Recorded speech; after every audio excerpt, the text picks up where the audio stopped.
En particulier, de quelle manière peut-on compter les personnes présentes?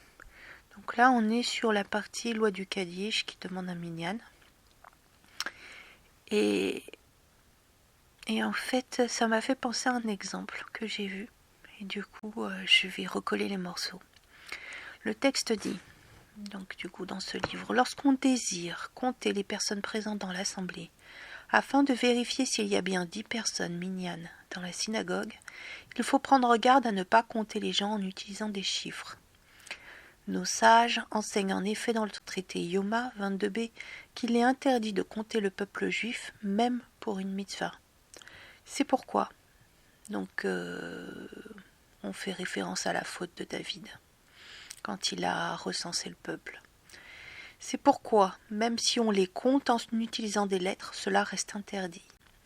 On ne pourra donc le faire qu'en pensée seulement, ou bien en utilisant un verset comportant 10 mots, comme par exemple Oshia et amecha uvacher et nachalatecha uchem venasem ad haolam. Prête assistance à ton peuple et bénis ton héritage, conduis-les comme un berger, soutiens-les jusqu'à l'éternité. Télim 28.9. Et donc moi ça m'a fait penser en fait à ce que j'ai vu il y a quelques mois déjà. On a un repas communautaire au niveau du Shabbat midi et on a un responsable du coup qui nous fait le kidouche et qui distribue en fait, qui prépare le morceau de motzi pour tout le monde en fait. Et à chaque fois, quasiment à chaque fois, il se trompait dans les comptes. Des fois, il y en avait pas assez, des fois, il y en avait trop. Et du coup, je me pose la question s'il était au courant de cette loi. Ou s'il avait fait par imitation, parce que des fois, et ça m'est déjà arrivé de faire par imitation sans forcément comprendre. Et qu'est-ce qu'il nous a dit un jour? Donc il faisait ça et le compte était pas bon. Souvent le compte était pas bon ou alors il y en avait trop. Et un jour il est tombé pile poil sur le bon nombre. Au point où on lui a fait la remarque en disant waouh, waouh.